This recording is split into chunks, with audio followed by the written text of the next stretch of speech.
Muchas gracias, soy Marcos Fluker y vamos a iniciar esta primera conferencia sobre el análisis de la realidad nacional.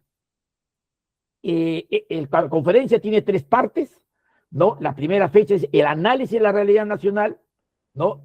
Donde también se van a desarrollar algunos conceptos cada expositor con la libertad que le corresponde, pero también la segunda fecha va a ser el balance, el análisis sobre cómo se ha desarrollado este evento y el balance el próximo jueves, luego de los resultados que ya casi totalmente lo tenemos, y también el tema de las propuestas, que es la tercera fecha del próximo martes. Me olvidaba, me estaba haciendo recordar producción sobre los resultados al 99 punto, si puede poner, ¿tienes allí algo que es importante, por favor, José? A ver, por acá lo tenía. Por acá lo tenía, los datos. Del 99, a ver, vamos a ver. Estamos ya con el 99.89%. La señora Keiko Fujimori tiene, si puedes abrir, ¿se puede abrir, Pepe? A ver, yo lo voy a abrir de acá de mi celular. Ahora sí, ¿no? Tiene 2.874.840 votos con lo que representa el 17.177%. 2.800.000 votos. Recordemos que hay 27 millones y pico de electores. Por lo tanto, en realidad, solamente tiene 10 y picos de porcentaje. Pero como se anulan los blancos y viciados, lo elevan al 17%. Algo que seguramente alguien nos explicará más adelante. Roberto Sánchez tiene, por favor, Roberto Sánchez tiene 12,018% con 2.011.000 votos, mientras que López Aliaga tiene 1.993.000, lo cual significa 11 y 7 son 18.000 votos de diferencia, faltando 0.1% o 0.10% para que termine ya el proceso electoral. Recordemos que cuando faltaban 2-3 puntos, la diferencia era de 14.000. Se sigue ampliando porque se vienen los votos del exterior. Y ya estamos, como señalamos, con el total ya prácticamente para que antes del día 15 seguramente el jurado pueda emitirlo. Yo quisiera de todas maneras resumir algo que es importante para todos nosotros. Es saber qué es lo que vamos a hacer. Lima siempre ha sido trascendental y yo quiero que ustedes recojan, ¿no? Estos datos y lo interpreten a la consideración que ustedes quieran darle en torno a la estrategia que se debe de hacer para que el pacto mafioso a través de Keiko Fujimori no llegue a gobernar en esta cuarta elección. Por favor, tenemos el cuadro amarillo que te alcancé, por favor, Pepe.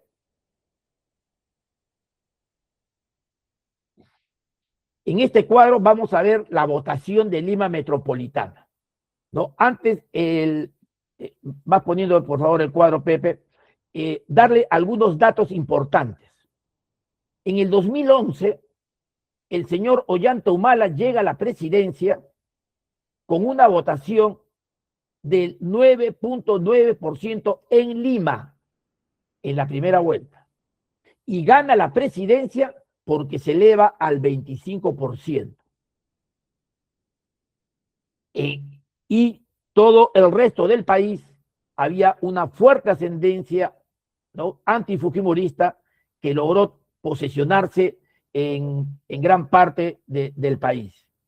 En el 2021, Pedro Castillo gana en la primera vuelta en Lima, saca el 5% y gana la presidencia con el 31%, 30.8, 30.9. Pudo elevarse. ¿Por qué necesitaba más porcentaje? Porque en el interior del país el fujimorismo ya estaba concentrándose, ya había mejorado su situación. Solo el sur logramos hacer, y en parte del norte del país y la selva el fujimorismo tuvo ascendencia. Hoy en día, en este proceso electoral, los cuadros que ustedes están mirando, el cuadro que están mirando, señala: Renovación tiene 19.9% con 1.211.000, Keiko tiene 17.90, Nieto tiene 15%, Belmont tiene 9.1, Álvarez tiene 8.9, López Chao tiene 6.8, Marisol tiene 4.2, Spa tiene 3.9, Sánchez tiene 3.2% en Lima metropolitana. ¿Eso qué significa? Que tenemos que ir no solamente al 31% en Lima, sino que posiblemente necesitaríamos 32 o 33% si consideramos que el fujimorismo se ha sentado aún más, sobre todo en el norte del país. Gran tarea, una gran tarea. Recordemos cuál fue la estrategia de Ollanta para pasar a la segunda vuelta y cuál fue la estrategia y el conglomerado de equipo que usó Castillo para lograr imponerse con calidad y profesionalismo en la segunda vuelta, a pesar de los problemas del traidor que ya semana después descubrimos era Vladimir Cerrón.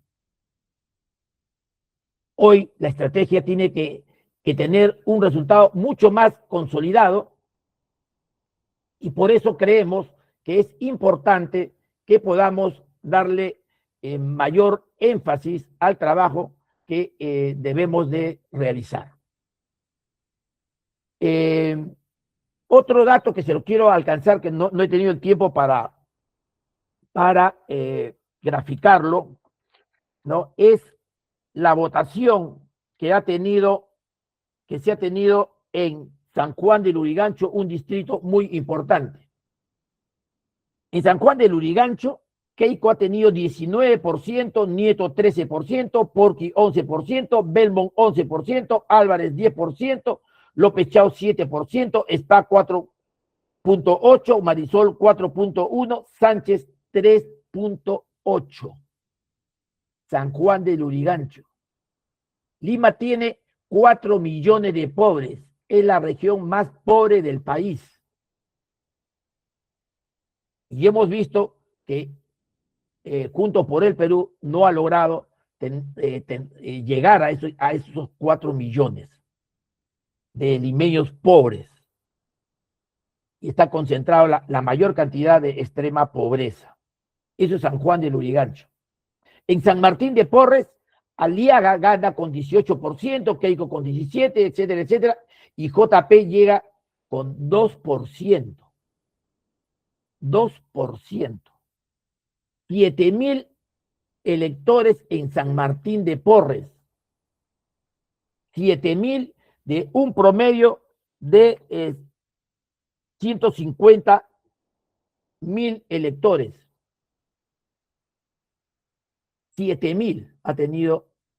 Si a eso le sumamos lo que tiene López Chao, que es 28, serían 33, más lo que puede aportar Nieto, digamos que no el 100%, sino el 30%, que tiene 62.000, pudiera aumentarse de 30, se tendría más o menos 70.000.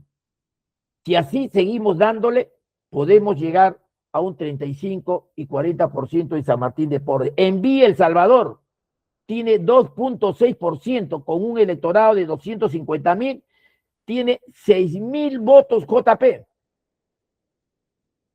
6.000 votos en Villa El Salvador. Compañeros, la tarea es más ardua de la que nosotros consideramos. Y eso es lo que queremos descubrir y recoger los aportes de cada uno de ustedes. Es posible hacerlo no solamente con las fuerzas de la izquierda o del progresismo, sino tenemos que abrir más allá. Recordar cómo se ganó el 2011 sin caer en las traiciones de lo que significó el gobierno de Ollanta, no, ni los graves errores que cometió el gobierno de Pedro Castillo. Esto sí es una opinión particular, pero creo que he querido graficar lo que realmente está sucediendo en este proceso electoral. Disculpen que me haya extendido, pero ahora sí, ¿por qué hemos llegado a esta situación? ¿Cuál es el análisis de este proceso electoral? Por favor, Salomón, vamos a recibir con aplausos, aunque no se puede dar aquí, pero un gran reconocimiento al compañero Salomón Lerner. Gracias, Salomón.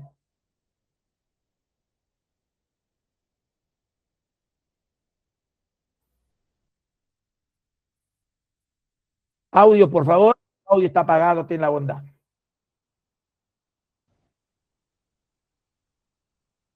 Buenas tardes.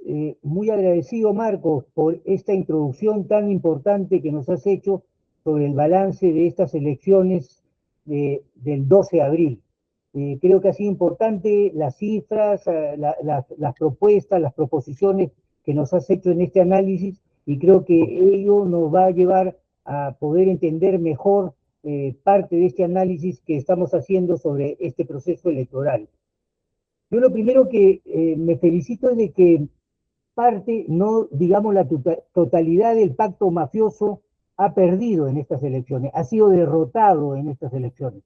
Y digo que parte porque indudablemente algunos que no se sienten ser parte de ese pacto mafioso, todavía hoy día existen, todavía hoy día están trabajando políticamente, y creo que también hay que tomar mucho cuidado a este trabajo que todavía esta gente tiene la posibilidad de realizar en el consenso nacional, dentro del Congreso sobre todo.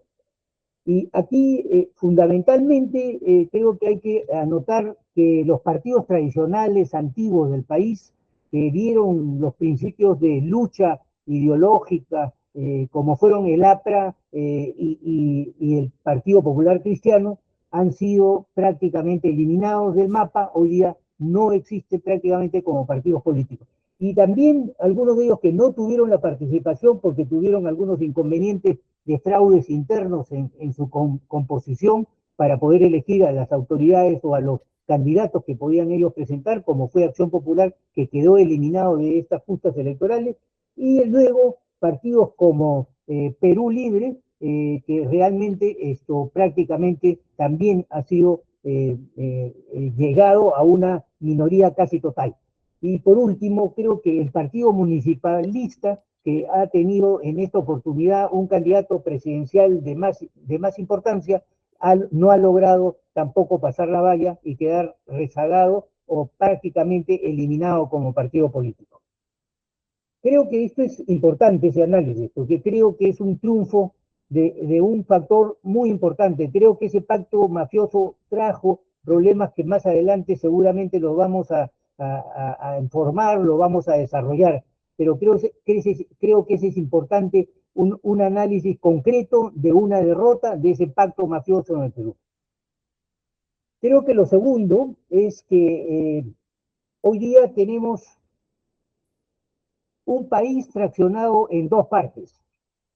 Un país que hoy día se centra en una Lima metropolitana, y un país que está fuera de la Lima metropolitana, inclusive conservando territorialmente Lima provincias y el resto del país, con ciertos pequeños lugares en donde, digamos, esto se puede decir de que no es la misma desarrollo de los resultados como Lima metropolitana, en resultados en de que hay un fraccionamiento del país en dos grandes grupos.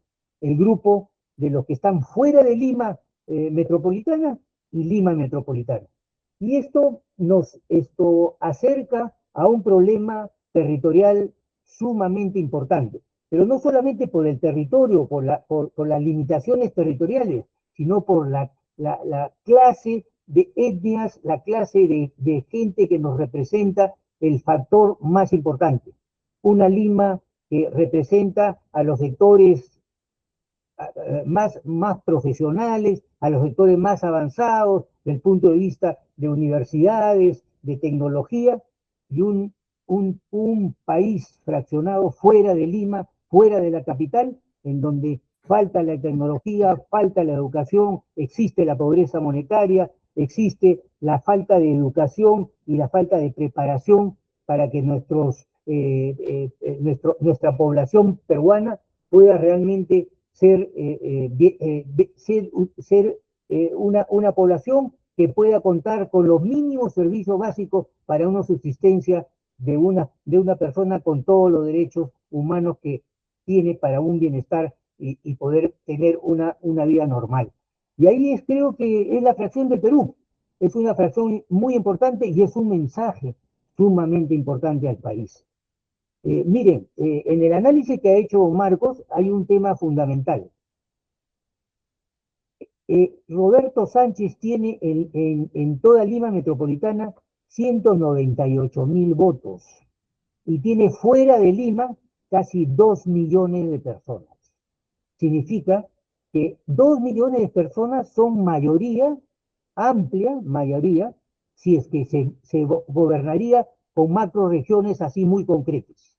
Hoy día, 2 millones de personas representan la votación de Juntos por el Perú y solamente 200.000 votos tiene el señor Roberto Sánchez en Lima Metropolitana. Esa es una muestra muy importante. La segunda muestra importante es que la señora Keiko Fujimori tiene 1 millón de votos en las provincias y tiene casi los otros 2 millones de votos en Lima Metropolitana. Al revés de lo que realmente estamos hablando de lo que es la presencia de Roberto Sánchez fuera de la Lima Metropolitana y en todo el resto del país. Creo que esto también nos figura la reivindicación, sobre todo de la parte de centro-sur y la parte del sur del Perú, que nos dice con un clamor y un fervor: aquí estamos, somos de este país, necesitamos que haya un verdadero sentido de descentralización. Sentimos que necesitamos que lleguen los servicios básicos, que llegue la tecnología, que llegue la capacidad de empleo que necesitan nuestros ciudadanos. Y necesitamos indudablemente, ¿no?, que la agricultura, que es el mayor parte de esta población que es básicamente rural, alcance los mínimos desarrollos para no seguir viviendo en esa carencia económica que viven esas masas que están en esas zonas rurales. Creo que esta es la gran dificultad de entender el país. Yo conversaba con algunos empresarios que me decían: pero ¿por qué el centro-sur y el sur del Perú no se quieren entender en lo que es el desarrollo, es el crecimiento?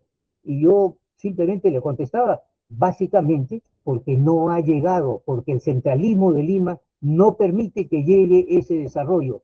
No es que no podemos, no queremos, y ese es el clamor que nos dicen estas cantidades importantes de personas, de millones de personas que viven hoy día en la región sur y en la región centro-sur del país. Y esto es importantísimo en el balance y en el análisis que estamos haciendo de los resultados del 2026. Creo que ahí viene otro tema fundamental. Es el tema de la desinstitucionalización del país.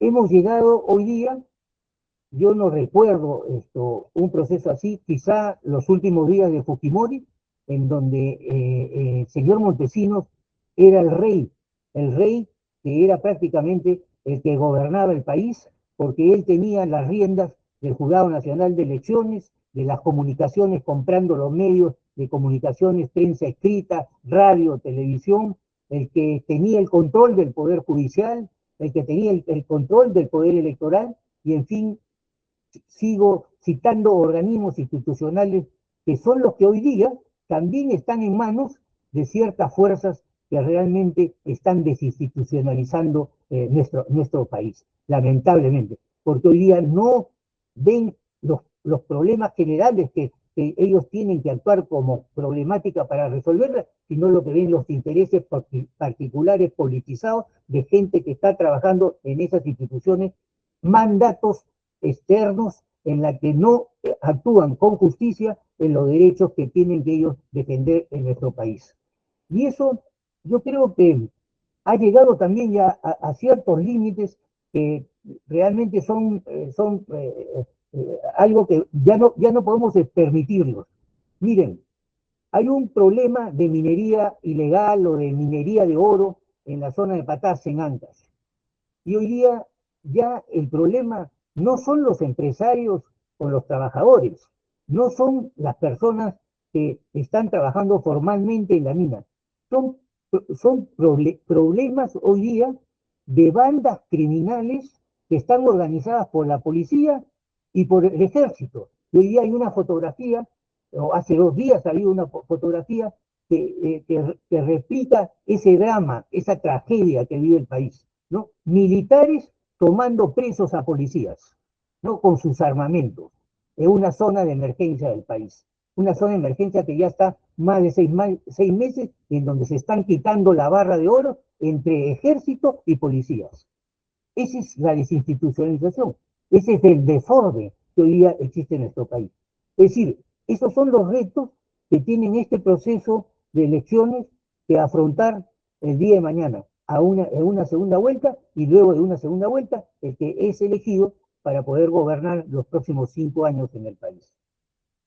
Y quiero darles otro dato muy importante, porque la propaganda que ha llegado a Lima, sobre todo, ¿no?, de sectores mineros, es porque la minería resuelve los problemas económicos del Perú, porque la minería hace formalidad y paga mejores sueldos y salarios. Ustedes saben a dónde ganó Juntos por el Perú en la mayor parte de los enclaves mineros que hay en el Perú. Ganaron ahí. Juntos por el Perú ganó en La Bamba, ganó en Antamina, ganó en Antapacay, ganó en todos los lugares importantes del país donde hay minería formal, ganó Juntos por el Perú. ¿Qué significa que esa masa de trabajadores haya votado a favor de Juntos por el Perú?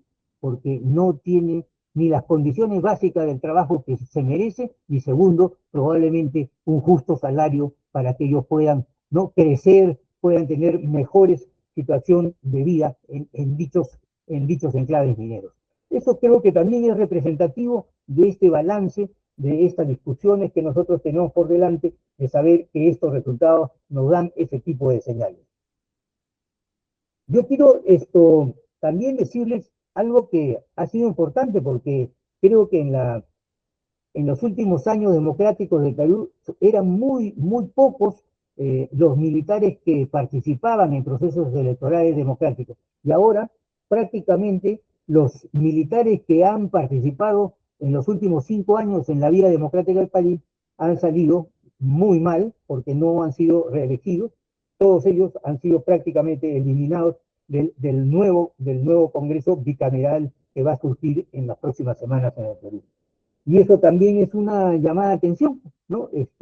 Si esta participación de los militares es en el terreno democrático, el pueblo lo ha sentido así, los ciudadanos lo han sentido así, y no le han dado su voto porque realmente no han hecho ese posesionamiento democrático de todos soldados, luego de terminar su misión militar en la patria, deben integrarse como ciudadanos comunes y corrientes al país, siendo también partícipes de un sistema democrático.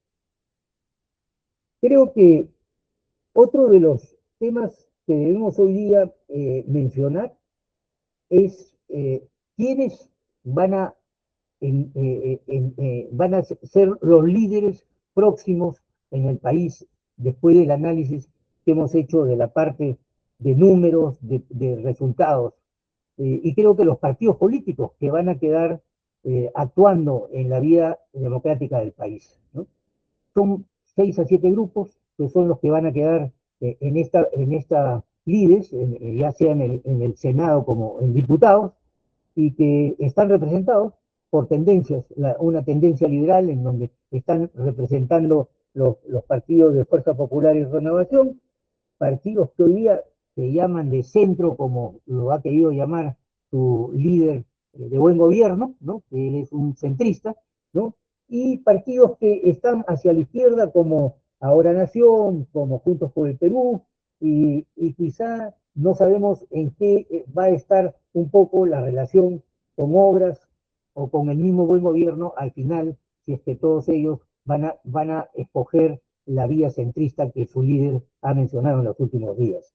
Esto hace un conformismo de situaciones importantes.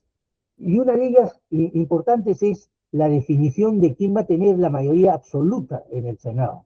Hoy día, con el cambio de bicameralidad, prácticamente la Cámara de Diputados se vuelve una Cámara que va a legislar, que va a tener no una capacidad de generar como hoy día las vacancias en el gobierno, las ratificaciones de los gabinetes, sino que prácticamente quienes hoy día van a tener el poder y la fuerza en el Perú va a ser la Cámara de Senadores. Y la Cámara de Senadores tiene 2/3 para poder vacar al presidente de la República. Es decir, alguna alianza que pudiera tener una de las fuerzas políticas más importantes de Fuerza Popular, ya sea con Renovación Popular o con Buen Gobierno, podrían llegar a tener ese 2/3 para poder vacar a los presidentes, ¿no? Eso hay que tenerlo muy presente, porque es posibilidades que se puedan presentar en la relación de quién pueda ganar en la segunda vuelta, para saber si va a tener la capacidad de poder tener un respaldo para poder gobernar el país, ¿no? Y eso ya lo hemos visto en los años 2021, en donde prácticamente no se le dejó gobernar a Pedro Castillo, sino se le trataba indudablemente de achacar todos los males que venían sucediendo cada día en el país, ¿no? Esto es también importante, porque hay que decirlo con toda claridad, ¿no? La bicameralidad no fue aprobada en un referéndum. El 83% de la población votó contra la bicameralidad, ¿no? Por lo tanto, las mayorías del país no están de acuerdo con esa bicameralidad. Sin embargo, han actuado contra la votación popular del 83% de la población peruana. Eso, para que se tenga muy en claro, es un análisis que vamos a ver cuál va a ser ese rol que va a jugar el Senado para poder retroceder el porcentaje de gente que no cree que una Cámara de Senadores es necesaria en el sistema democrático peruano.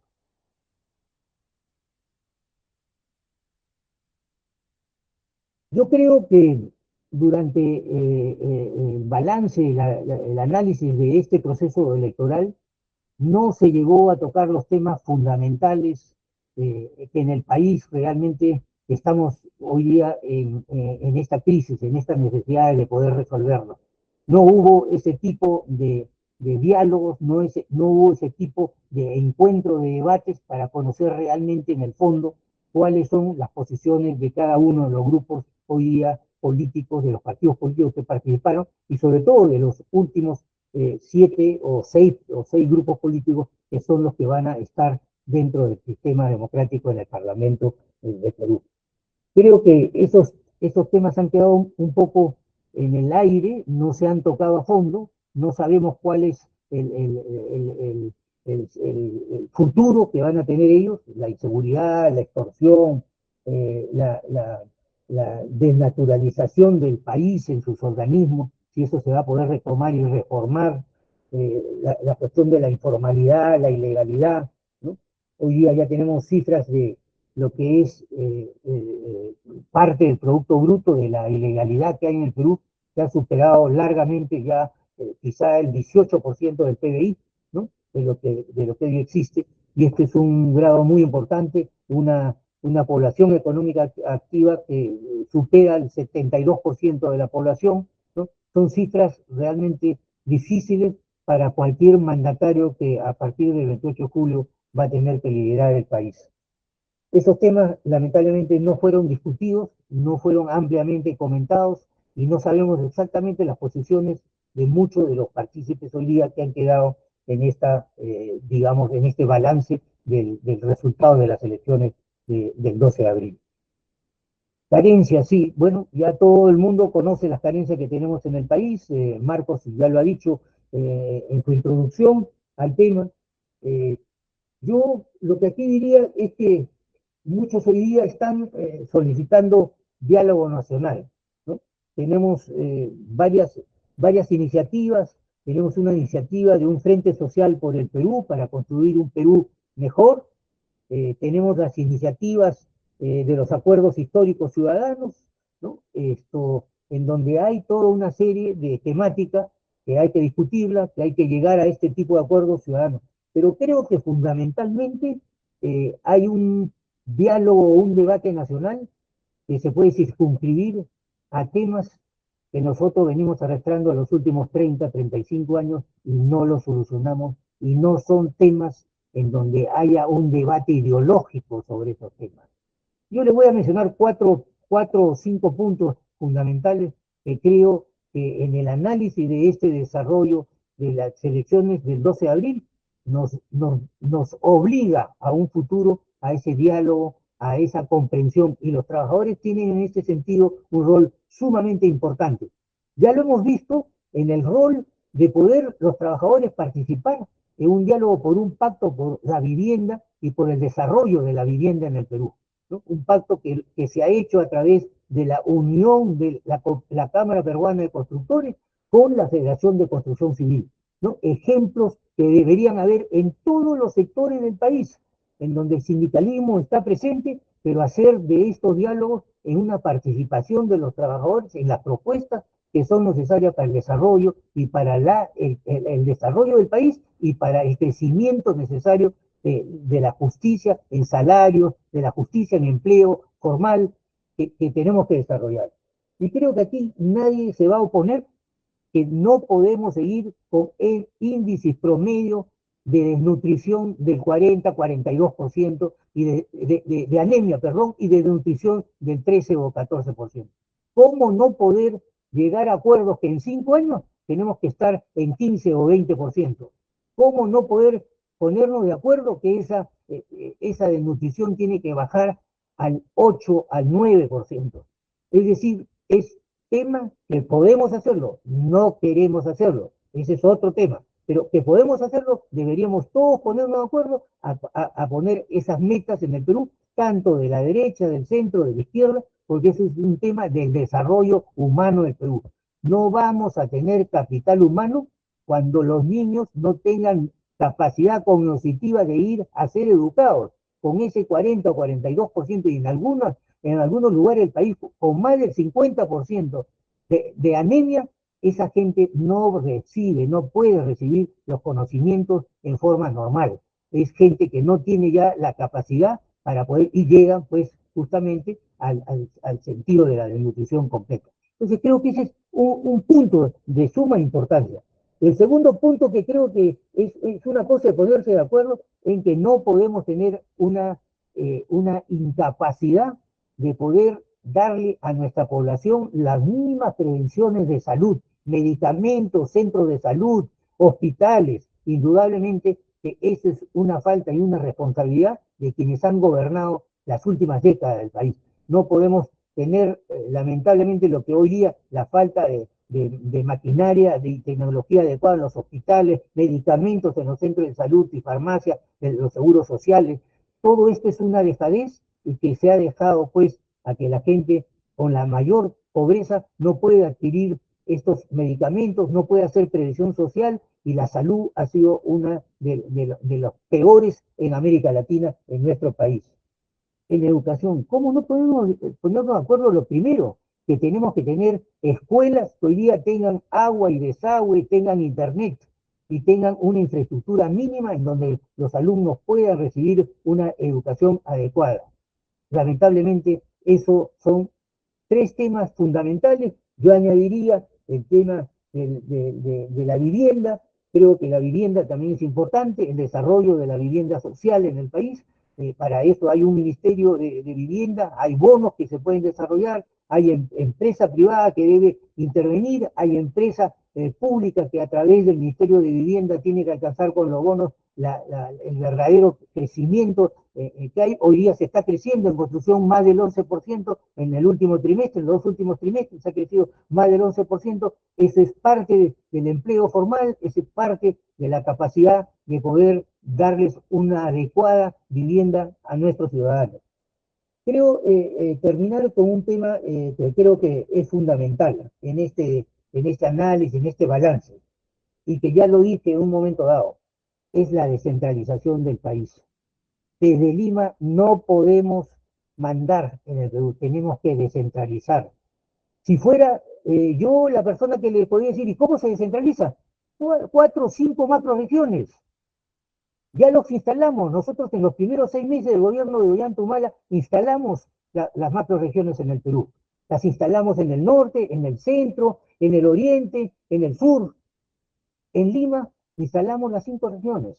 Y esas 5 regiones tienen que tener asambleas con participación popular. El pueblo tiene que estar representado en esas asambleas de las macroregiones para hacer unidades productivas con nuestros vecinos, ¿no? Cusco con Arequipa, Huancavelica con Ica, en fin, y en el norte, Piura, Tumbes, los puertos de salida. Hoy día tenemos una tremenda oportunidades de agricultura, de desarrollo de la pesquería, de desarrollo del turismo, y para eso necesitamos descentralizar el país. Si eso no lo hacemos, vamos a ir fraccionados en el país, vamos a seguir con el clamor, sobre todo de los pueblos del interior del país, clamando, escúchenme, quiero que me escuchen, y acá Lima no los quiere escuchar. Eso creo que es el balance, y creo que esta conformación de lo que hemos terminado en datos es lo que refleja un poco lo que ha sido el 12 de abril en cuanto a números y en cuanto a resultados electorales.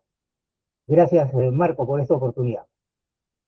Más bien, gracias a ti, Salomón. Muchísimas gracias por tu intervención. Creo que inicias desde un enfoque que nos va a permitir ser autocríticos de la situación que vivimos. Sin embargo, como señalaba en uno de los programas de un editorial, ¿no? El pueblo supo votar, darle 1 de cada 10 votos a Keiko Fujimori, que es el reflejo de lo que es el Congreso de la República. El pueblo supo votar a pesar de la dispersión que existió de las propuestas electorales en el campo de la democracia y de los movimientos populares y de partidos de izquierda. Vamos a continuar con algunas preguntas breves, por favor. Solamente producción, habíamos quedado 1 minuto. Vamos a recoger las intervenciones de quienes van poniendo su manito o pueden ya inscribirse. Las personas que quieren preguntar, que quieran intervenir,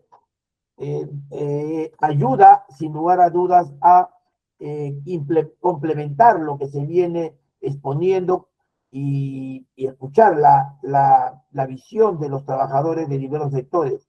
Queremos saludar asimismo la presencia de el doctor Juan Vázquez, en representación del Partido Comunista Peruano, también va a participar el día jueves. A este evento han sido ya comprometidos junto por el Perú, Ahora Nación, el Primero la Gente, el Partido Comunista Peruano, el partido del señor Nieto, ¿no? Entre otras organizaciones que también se han comprometido a participar. Del movimiento sindical está ya también acá con nosotros el secretario general de la CTE, de la Confederación de Trabajadores Estatales, el compañero Domingo Cabrera, que también está con nosotros también participando. Hay dirigentes, saludamos a todos, pero de todas maneras quería mencionar a Luis Izarra, de la FENTAC, de los trabajadores del agua potable, a los trabajadores de Sedapal, a Luisa Izaguirre, que también está presente, entre otros. Todos son importantes, todas las opiniones son valederas en una etapa de construcción. Por favor, los que van a hacer el uso de la palabra pueden abrir su cámara para darle el tiempo correspondiente. ¿Va a intervenir usted, compañero Domingo Cabrera? Muy buenas noches, Un apreciado minutito, por amigo favor. Booker. He escuchado las propuestas y el análisis que ha hecho nuestro común amigo Lerner, y yo creo de que la situación política en estos momentos es bastante importante y a la vez delicada. Importante porque el país va a tener que definir su historia nuevamente, y complicada porque la economía del país va a tener que sufrir algunos altibajos frente a la grave crisis que pasan los pueblos del Perú. No hay, no ha habido gobierno que pueda haber afrontado tanta desigualdad, tanta situación de desorden laboral, desorden económico, desorden estructural, que haya solucionado los problemas del país. Por eso que tenemos que planificar bien, inclusive planificar bien nuestro voto en estas elecciones del 7 de junio. Y después no estar flagelándonos por quien no debieron votar. Así está la situación. He llegado un poco tarde por cuanto hemos tenido una entrevista, una reunión con el gobierno en esta negociación colectiva, que ha sido frustrante hoy día por cuanto no han podido traer el espacio fiscal después de tantos días de negociación colectiva, lo que demora obviamente el avance de esta importante negociación para más de 500,000 de trabajadores. Bien, compañero, muchísimas gracias por su intervención.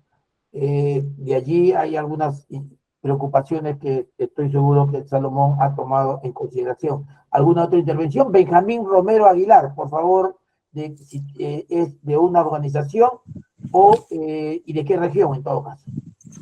Vaya. Marco, buenas noches. ¿Se me escucha? Así es, compañero. Ya. Bien, Marco, buenas noches. Felicitar la ponencia de Salomón Leiner. Y como dice el camarada Domingo, también entré un poco tarde. Un saludo a nombre del Partido Comunista Peruano de Lima Provincias. Quería consultar cuál es la posición respecto a alguna corriente que vienen promoviendo el voto viciado, con el pretexto de que hagamos mayoría para que se anule este proceso electoral.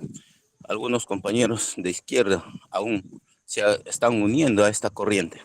Gracias, Marcos. Gracias, Benjamín. ¿Alguna otra intervención, por favor? Antes de darle el uso de la palabra. Bueno, vayamos con las preguntas las intervenciones que se han hecho. Salomón, por favor. Bueno, con respecto, Domingo, mucho gusto en tu pregunta y en saludarte también. Creo que efectivamente lo que tú has mencionado, la crisis que se está viviendo es una crisis muy aguda, muy aguda. El próximo persona que va a liderar el país va a tener una responsabilidad muy grande en poder solucionar problemas sumamente complicados. Ya hemos hablado de los temas centrales, de informalidad, ilegalidad, desempleo, pero sobre todo a que todo este modelo pueda variar, pueda cambiar en el país. Y eso es lo que todo el mundo está en la espera, de que haya una nueva estabilidad política que le dé confianza, que determine que haya posibilidades no solamente no de crecer, sino de desarrollar, y para desarrollar hay que crecer más de 5%, 6%, y eso es lo que es importante hoy día en este país. Y creo que esto demanda un diálogo nacional, demanda acuerdos nacionales, y creo que en esa tarea, los trabajadores cumplen un rol fundamental, ¿no? Creo que cumplen un rol fundamental. Con respecto al segundo punto del voto viciado, bueno, yo la verdad que yo he sido demócrata y en todos mis años que yo he tenido capacidad de voto, yo he tomado siempre una posición. Nunca viciar mi voto, sino darle un voto, ¿no? positivo o negativo, pero darle un voto al país.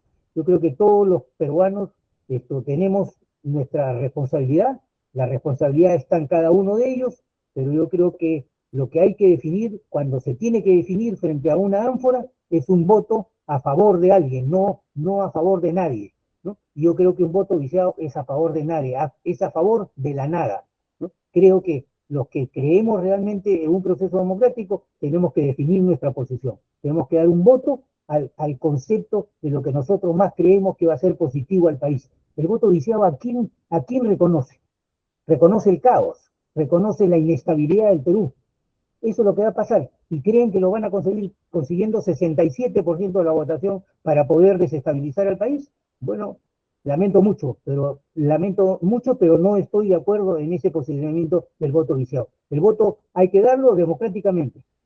Nos gusta, si nos gusta, no nos gusta, pero hay que definir nuestro voto. Para eso, no, yo siempre pongo el ejemplo del fútbol, ¿no? Tenemos una camiseta y no podemos estar diciendo, no, que yo no me defino por este o por el otro club. No, yo soy del Boy, soy de Alianza, soy de la U, soy del Sporting Cristal, pero tengo mi camiseta, me identifico con eso, así como todos los peruanos nos identificamos con la bandera nacional. Creo que en un proceso democrático hay que decidirse por uno o por otro. Ese es mi punto de vista.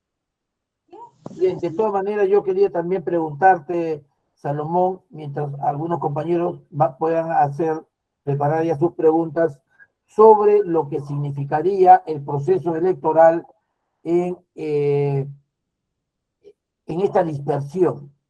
¿Cuál crees tú que debería? Porque en el análisis vemos que hemos llegado a esto porque hay una dispersión. Eso fue la estrategia del régimen electoral, ¿no? ¿Qué hacer para en la práctica? No solamente haberle dado la espalda al pacto mafioso, sino ahora reencontrarnos entre las fuerzas democráticas y llegar al 50+1 en la segunda vuelta. Bueno, mira, Marco, están abiertas las posibilidades de diálogo, creo que se están haciendo esfuerzos, no conozco demasiado los esfuerzos que se están haciendo, pero estoy entendiendo que hay ciertas aperturas, y que creo que en esas aperturas se pueden llegar a diálogos en donde se puedan acordar mínimos para trabajar un programa común. Creo que el país se merece eso, los ciudadanos peruanos se merecen eso.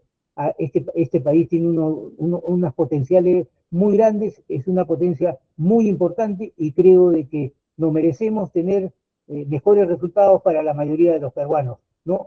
Reducir la desigualdad, reducir la anemia, todos los puntos que hemos hablado hoy día que son conflictivos y de crisis, hay la posibilidad de hacerlo.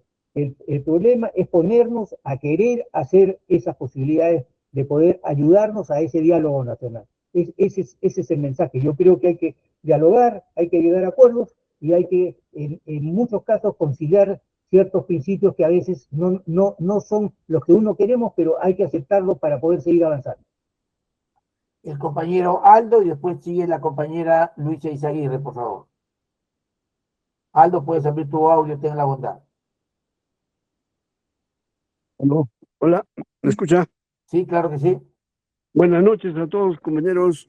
En esta oportunidad, gracias a la invitación de uno de los compañeros, estoy acá. Y bueno, pues no, lo más importante es que se está haciendo un resumen y del cual, de alguna forma, por ejemplo, nosotros, personalmente soy de Pasco, ¿no? En Pasco se ha visto una diferencia, ¿no? Que nadie pensaba y ganó la naranja, ¿no? Y no es justo, ¿no? ¿A qué se debe, no? Yo pienso que estas elecciones han sido amañadas, ¿no? Porque yo cuántas veces he consultado, he conversado con los vecinos, amigos y otras organizaciones, inclusive, nadie sabe nada por Keiko, ¿no? Entonces, eso es lo que de repente se debe de elucidar, ¿no? Porque no creo que estemos conformes con estos resultados. Al margen de eso, lo que quería es hacer una pregunta. Respecto a qué se debe, ¿no? En este caso al señor Salmón, ¿no? ¿A qué se debe que hay muchos partidos políticos, ¿no? Que se han disgregado y siendo en gran cantidad la comisión de izquierda, ¿no? ¿Cuándo o hasta cuándo vamos a esperar para poder unirnos? Si todos quieren tener la razón, nunca vamos a llegar a unirnos. Señores, tenemos que unirnos en función a un solo objetivo. ¿Y cuál es el objetivo? De hacer frente a la derecha. Y si no se hace eso, cada uno por su lado, ¿no? Y no hay lógica, ¿no? No sé, ¿no? ¿A dónde vamos a llegar? Entonces, esa es mi inquietud. Y lo que acaba, lo que manifestaba el señor Salomón, han formado microregiones, dicen no sé en dónde, pero yo no he visto ni una microregión. ¿O qué es de esas microregiones, regiones que han formado, ¿no? Con el señor Hollanda. Entonces, son cosas que de repente a veces desacreditan las posibilidades de que nosotros podemos seguir apoyando, ¿no? Pero no creo, ¿no? No creo que nos equivoquemos. Lo único que pido es que busquemos unidad y quisiera que eso solamente me absorbe. Muchas gracias. Gracias, compañero Aldo, la compañera Luisa Elena y después Alex Ricopa. Sí, buenas noches, ¿qué tal? ¿Cómo están? Con todos, una pregunta.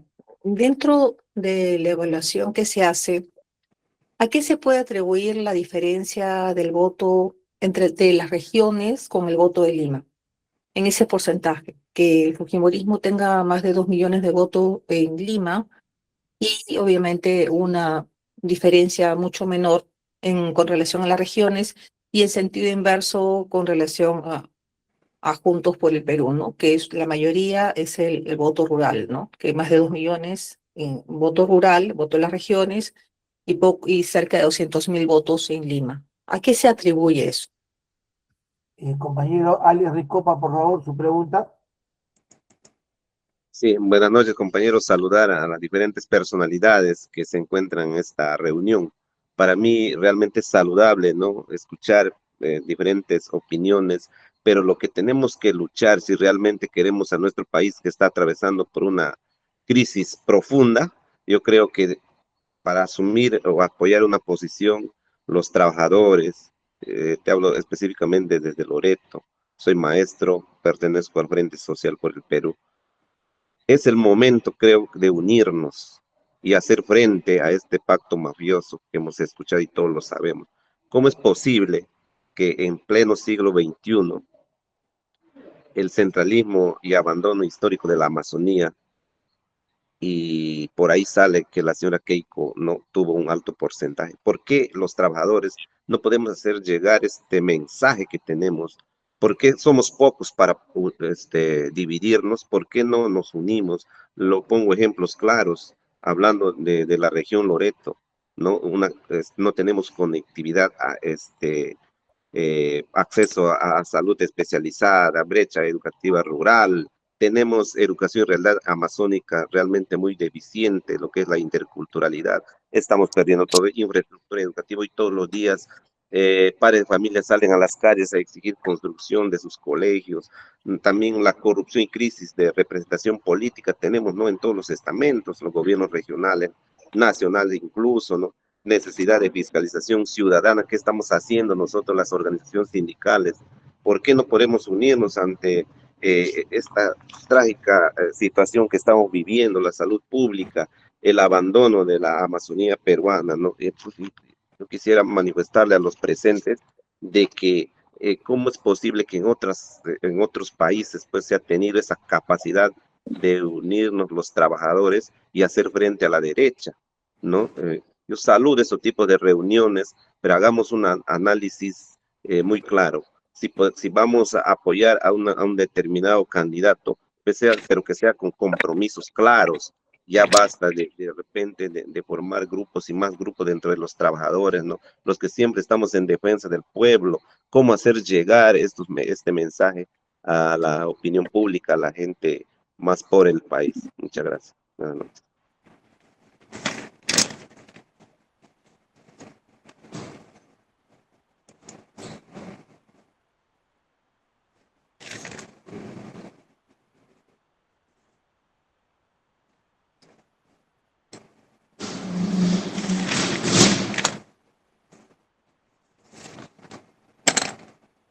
Bueno, Marcos, si me permites darle una respuesta a los amigos que han participado. Creo que hay un tema central que casi todos han tocado, que es la unidad. Indudablemente, si hay esta diversidad de grupos dentro de la izquierda peruana, es por quizá pues apetitos personales, ¿no? O de grupos, pero yo también estoy de acuerdo de que la unidad es lo que puede llevar a un gran triunfo a la izquierda y poder volver a llegar. Creo que eso han sido las lecciones de los últimos tiempos acá. Con unidad se ha podido llegar, sin unidad es complicado, es muy difícil luchar contra otras fuerzas que hay en el país. Eso, de acuerdo. Creo que hay que aclararle que el voto de Lima es un voto muy acartonado a las grandes propagandas de la radio, la televisión, la comunicación, ¿no? Y los medios periodísticos, ¿no? Creo que eso ha sido los factores. El mundo rural es diferente, el mundo rural piensa que hay una total abandono a sus posibilidades que ellos tienen de desarrollar y que el Estado desde Lima, el gobierno desde Lima, no atiende las necesidades básicas del sector rural. Esa es la gran problemática. Es ahí donde el factor humano es lo importante y justamente lo representativo de la candidatura de Juntos por el Perú es esa representación de lo rural, de lo pobre, de lo que es el clamor fundamental de nuestros peruanos del centro, del sur, del país, que nos demandan que efectivamente los escuchen y puedan lograr, ¿no? Los medios para desarrollar en dichas regiones el desarrollo que ellos tienen derecho a recibir. Creo que eso es lo fundamental y en ese sentido la candidatura de López Aliaga ha sido un fracaso total, no tiene ningún porcentaje significativo en ninguna parte del país, y la candidatura de Keiko Fujimori tiene una candidatura muy fuerte en Lima Metropolitana y en la zona norte del país principalmente, ¿no? Entonces creo que eso es ese es el mensaje, creo que hay que evaluarlo, hay un mensaje de lo rural, de lo fuera de Lima, de de la falta de atención, la falta de descentralización del país, ese es el mensaje de los votos que se han representado hoy día en el balance del 12 de abril. Por último, yo también estoy totalmente de acuerdo las necesidades que tiene la Amazonía peruana, las necesidades de infraestructura, de conectividad, de conexión con ellos para poder llevarles el mínimo desarrollo que esas regiones se merecen en el Perú para poder tener un desarrollo de calificativos que son mínimos que hoy día están demandando esas poblaciones. Creo que ese es un problema de infraestructura, de conectividad, y que hay que remediarlas, y yo creo que con la tecnología hoy día moderna se puede llegar a hacer magníficos avances en ese sentido de la conectividad con las zonas amazónicas. Bien, ha sido Salomón Lerner quien nos ha acompañado en esta primera exposición. Queremos agradecerte por el espacio y el tiempo que nos has dado, porque es importante poder escuchar la opinión de alguien que desde el gobierno intentó hacer grandes cambios en el país, que fue la esperanza de todos los peruanos en el 2011, tras la caída del fujimorismo, pero que el segundo piso de Toledo inició la continuidad de un régimen que realmente nos ha traído más problemas que soluciones. Bien, gracias Salomón. Muchas gracias a todos, muy agradecido, mucha suerte en este seminario. Gracias. Bien.